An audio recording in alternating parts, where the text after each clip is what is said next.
What's the difference between being an entrepreneur and being an employee? Well, there's a big difference, and not only is there a big difference, there's quite a process making the switch from one to the other. So let's talk about it all in this video.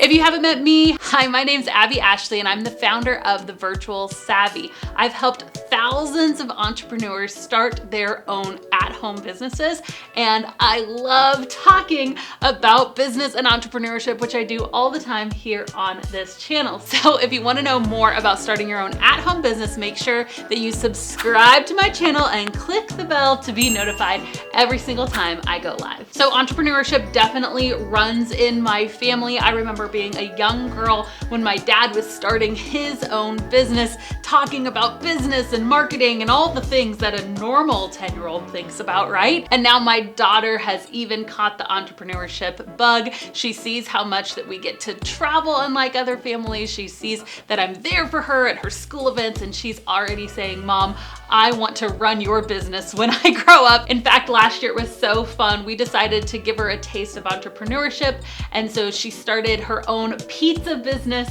and she was able to make these pizzas, deliver them to our friends, to our family. They would drive up and she'd deliver the pizzas right to their car door. It was so fun. And she made like $60 in an evening, which I thought was pretty impressive for an 8-year-old. So really, really cool. So I love that my daughter has already caught this entrepreneurship bug, and maybe that's you too, right? Maybe you're not selling, pizzas with a cute little girl logo on the front, but maybe you've discovered your own ideas for making money, and entrepreneurship is honestly the best way, in my opinion, to build wealth, especially generational wealth for you and your family. So before we talk about how you can make the switch from employee to entrepreneur, let's talk a little bit about the differences.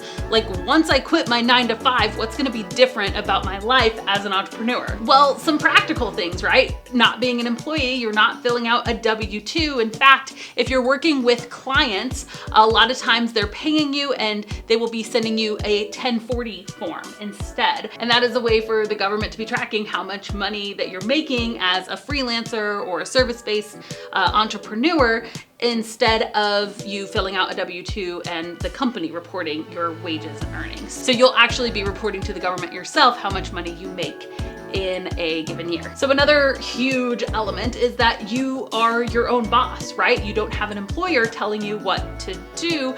You're your own boss. And I think even, I teach people specifically how to start virtual assistant businesses, how to be a freelancer. And a lot of times we can still get stuck in that employee mindset, and we think that our clients are the boss and they're the ones that tell us what needs to be done and how it needs to be done. And it's actually not true. We are our own boss and they are our clients, and so we can help them and we can serve them. At the end of the day, we make our own decisions for when we will work and how we will work and what tools we will use to work with, right? It's so awesome to listen to your customers, to listen to your clients, to get that feedback about what they prefer, because that's only going to help you in your business and your marketing.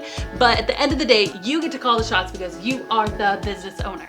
In the same way, you are responsible for your expenses as a business owner. So in the case of a virtual assistant or freelancer, that means that, your client's not buying you your computer, not paying for your internet, XYZ. Any of the tools that you use to perform your job, you will be paying for because you're your own business owner, right? But don't worry, those expenses can be counted on your taxes. So make sure you note anything that you buy for your business, whether it's an online course, a tool that you use, even how much you spend on internet. All of those things have the potential to be deductions on your taxes. So make sure you are recording everything that you spend. And then lastly, you are responsible for bringing in your own clients. And so that's why we talk so much about marketing here at the Virtual Savvy, because it's important. It's important that you know how to go out and get your own clients. In fact, if you haven't already watched watched it, I have an entire webinar at thevirtualsavvy.com/BBO. It's called Become a Booked Out Virtual Assistant. Whether a virtual assistant, a freelancer, any other service provider, this will help you figure out how to get clients. So we're not gonna go super deep into marketing right in this video, but make sure you check out that training because A, it's free, B, it's awesome. Are there any other questions that you have about the difference between being an employee and being a business owner? If so, make sure you drop them in the comments. We respond to the comments here, so I wanna hear your questions. That way we can respond to them. Okay, let's talk a little bit about making the switch from being an employee to being a small business owner, because there are 4 ways that you can actually prepare yourself that are going to really help you to make the switch well. The first thing that you've got to do is you have to prepare financially. If you're still working a 9 to 5, I recommend that you save as much as you can. In fact, whenever I meet people, especially if you're the sole income provider for you or your family, I really recommend that you come up with a 3 to even maybe 6 month buffer in your savings account. That might seem like a lot, but if you are, bringing in extra clients, you're starting to do your side hustle, try as hard as you can to stockpile all of that money away an emergency fund so that whenever you're able to quit your job, you have a little bit of a buffer. You're not freaking out if you lose a client, right? So go ahead, have a 3 to 6 month buffer in your savings account, and maybe you can even work on some of your personal budgeting, right? You can lower some of your personal expenses, really budget well so that you don't need as much, or maybe you're able to take some of even the income that you have now to contribute to that buffer, okay? The second way that you need to prepare is you have to prepare legally. There may be local state requirements that you need to accomplish before you start your business. A really amazing resource is score.org. They have people that you can talk to about local and state requirements. Do I need a license to run a business out of my home, right? Is there any special permit that I need to be getting? And score.org can tell you about that information. Now, they may not be able to really help you with your specific business. I know if I've talked to a score.org agent about virtual assistants, a lot of them are like, what's a virtual assistant again, right? And so they may not know specifically how to market and grow your business, but they are really good about knowing local state requirements. So check them out because they're a really great resource. You also want to protect yourself legally in the form of a contract, especially if you're offering services online, like in the case of a virtual assistant or a freelancer. We have a contract in our store. You can go to thevirtualsavvy.com/store. It's an amazing contract written just for virtual assistants who are ready to offer their services online. It even comes with a subcontracting agreement. It's a really great agreement. No matter what you do, protect yourself legally. Don't just grab some contract that you found on the internet. I mean, I guess my contract is found on the internet, but not like a copy paste free one. Those stress me out. Have a contract in place. That's what's important. Step number 3, you want to establish the way that you're going to work. Like we talked about, you are your own boss, so you get to decide on the way that you're going to work. You're going to decide on your packages, on your pricing, what hours you're going to be available. Can your clients contact you only by email, or are they also going to have your personal phone number?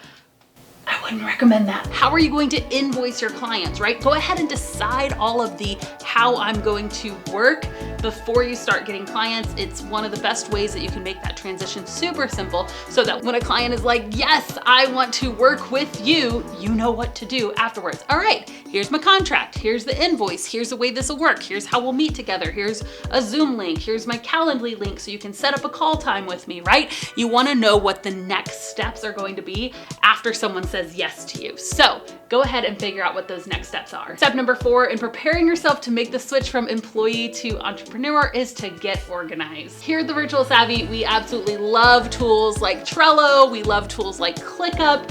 Any way that you can get yourself organized is really going to help you in the long run. So organize your business. Make sure that you have those contracts, your processes in place, anything that you're going to need to actually fulfill the services, any courses that you've taken, any awesome blog posts, get them all organized in one place. And then I also recommend you get really, really organized in your calendar as well, especially if you're gonna be balancing a 9 to 5 while you're building your business. You want to really, really utilize time blocking. You wanna get super, super granular in your schedule so you know exactly when you're gonna work on your business. Listen, you cannot find time to start your business. You're gonna have to make time to start your business. So start blocking off time in your calendar that you can devote to really making it happen. I know it's a sacrifice. I know it's hard. We've had so many students quit their 9 to 5s by replacing their income with virtual assistants, but it didn't come easy. It came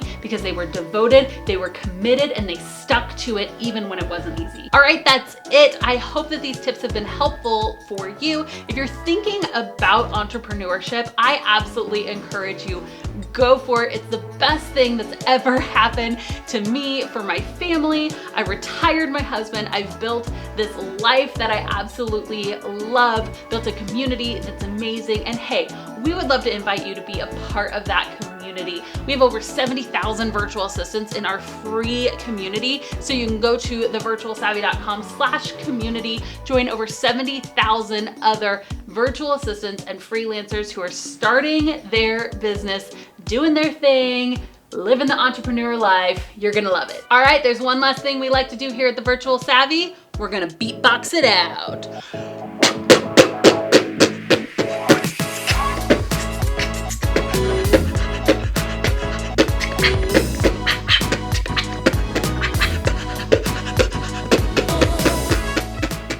Entrepreneur. I think I just hit my mic.